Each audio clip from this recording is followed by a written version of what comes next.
भारत सरकार ने गोल्ड और सिल्वर दोनों के आयात और ट्रेड को कस दिया है। आम ट्रेडर के मन में मुख्य सवाल उठ रहा है कि अब कैसे ट्रेड करें। इंटरनेशनल मार्केट और डोमेस्टिक मार्केट में क्या पहले की तरह संबंध बना रहेगा या घरेलू मार्केट में सब बदला बदला नजर आएगा।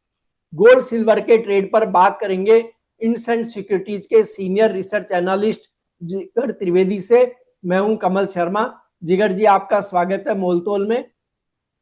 धन्यवाद Kamal ji, thanks for having me on the show.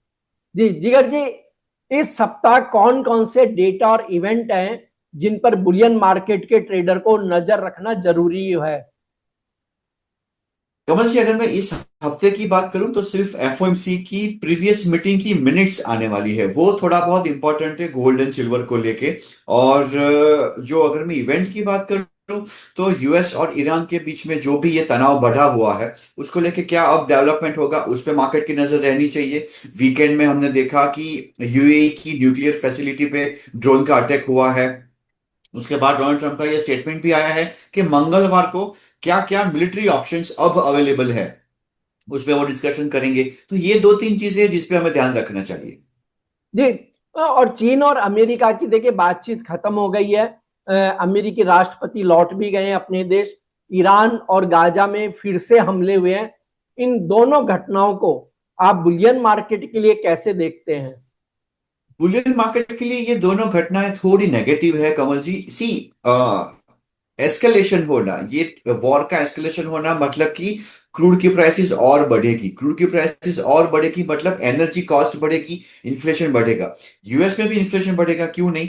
और यूएस के लिए दूसरा एक डेलिकेट पॉइंट ये है, नवंबर में मिड टर्म इलेक्शंस आने वाले हैं। अगर इन्फ्लेशन बढ़ा वहां पे तो खर्चे पानी बढ़ गए सबके, रिटेलर्स के, हाउस होल्ड के।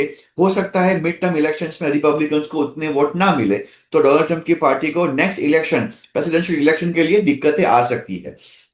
तो जी यूएस से भी यही कोशिश है कि इसका डी एस्केलेशन हो। लेकिन अब कौन पहले झुकेगा? यूएस का कहना है आपका न्यूक्लियर प्रोग्राम 20 साल के लिए बंद करो, ईरान का कहना है आप स्ट्रेट ऑफ हॉर्मुज पे निकल जाइए, उसके बाद ही हम बात करेंगे। सो इन सब चीजों के बीच में यूएस और चाइना की मीटिंग भी हो गई है, लेकिन कोई कॉन्क्रीट आउटकम बाहर आया नहीं है। मुझे नहीं लग रहा कि कोई नियर टर्म में क्रूड ऑयल के प्राइसेस में कोई कमजोरी कमी होने की गुंजाइश है। जी, और जिगर जी, सरकार ने गोल्ड और सिल्वर के आयात को लेकर के सख्ती अपनाई है। क्या असर होगा इसका एमसीएक्स ट्रेड पर। सो मतलब एक बार गोल्ड के और सिल्वर के प्राइसेस बढ़ चुके हैं क्योंकि इंपोर्ट ड्यूटी बढ़ा दी है फॉरेक्स रिजर्व्स को संभालने के लिए। क्योंकि एफआईएस का सेलिंग तो चालू ही है इंडिया से, वहां पे हम कुछ हस्तक्षेप नहीं कर सकते हैं। लेकिन गोल्ड एंड सिल्वर की खरीदारी पे, इंपोर्ट पे हम रोक लगा सकते हैं। सिल्वर बार को भी अब तो हमने रिस्ट्रिक्ट कर दिया है। फॉरेक्स पे इसका इंपैक्ट पॉजिटिव होना चाहिए था, लेकिन क्रूड के प्राइसेस बढ़े, डॉलर इंडेक्स के प्राइसेस भी बढ़े, और जिसकी वजह से यूएसडी आईएनआर जो है वापस से आज ऑल टाइम हाई पे चला गया। इन अदर वर्ड्स, रूपी ऑल टाइम लो पे चला गया 96.3132 के आसपास। सो अभी भी लग रहा है कि गवर्नमेंट ने जो ये स्टेप्स लिए हैं वो अभी तक पूरे नहीं हुए हैं। हो सकता है क्रूड को लेके, पेट्रोल डीजल की वपराश को लेके शायद आगे जाके कोई डिसीजन आ सकता है।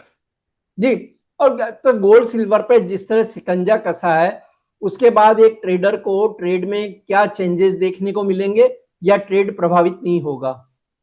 I think gold and silver दोनों में इंट्राडे के पॉइंट ऑफ व्यू से बाइंग करके चलना चाहिए, क्योंकि रूपी में कमजोरी भी बरकरार है। और गोल्ड जून कॉन्ट्रैक्ट की मैं बात करूं, 1,58,800 के आसपास चल रहा है, यहीं पे बाय करके चल सकते हैं।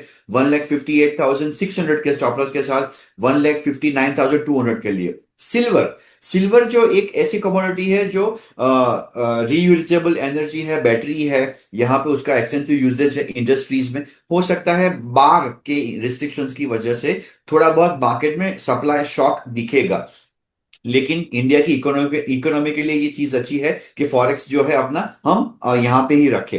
आई थिंक सिल्वर में थोड़ी बहुत कमजोरी इंट्राडे में या एक दो दिन में दिखने को मिल सकती है, बट जैसा कि गोल्ड में 4500 का कॉमेक्स पे अच्छा सपोर्ट है, सिल्वर में $75 का अच्छा सा सपोर्ट है। सेम वे जुलाई सिल्वर एमसीएक्स पे 2,65,000 का सपोर्ट है। थोड़ा बहुत और डीप आए वहां पे लॉन्ग कर सकते हैं। जी, तो आपकी नजर में अब सोने पर दाम लगाना चाहिए या चांदी पर। मुझे लग रहा है सोने पे दाम लगाना चाहिए, और वो भी बाय साइड का। जैसा कि मैंने बताया 1,58,800 जो करंट लेवल है, जून कॉन्ट्रैक्ट बाय करके चल सकते हैं 158,500 के स्टॉप लॉस के साथ 159,200 के टारगेट के लिए। अच्छा, और ये तो चलिए शॉर्ट टर्म की बात हुई, लेकिन जिगर जी अगर हम लॉन्ग टर्म की बात करें, यानी जो लोग 2 साल 3 साल के लिए पैसा लगाना चाहते हैं बुलियन मार्केट में, उन्हें क्या सलाह देंगे आप? क्रूड के प्राइसेस अगर बढ़ेंगे, इन्फ्लेशन बढ़ेगा, एनर्जी कॉस्ट बढ़ेगी, तो फेड हो सकता है इस साल के अंत तक इंटरेस्ट रेट बढ़ा भी दे। जो पहले गुंजाइश थी जनवरी में कि इंटरेस्ट रेट कट होने वाले हैं 2 या 3 बार, अब वो गुंजाइश डिस्काउंट हो चुकी है। पॉज रहने की गुंजाइश है पूरे साल। दिसंबर में शायद इंटरेस्ट रेट बढ़ा भी देंगे। That is negative for gold and silver. Already हमने डॉलर में रैली देख ली है, it's around 99.3। 10 year bond yield में भी हमने रैली देखी है 4.62।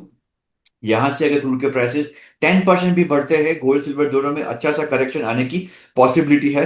एंड गोल्ड पोजिशनली $4,400 का अच्छा सपोर्ट है। एमसीएक्स पे मैं बात करूं, 1,35,000 का सपोर्ट है। वहां पे हम पोजिशनली इन्वेस्टर्स के लिए लॉन्ग करना रेकमेंड कर सकते हैं। सिल्वर सेम वे, $65 का सपोर्ट है। एमसीएक्स पे अगर मैं देखूं 190 या 2 लाख का सपोर्ट है, वहां पे हम लॉन्ग कर सकते हैं।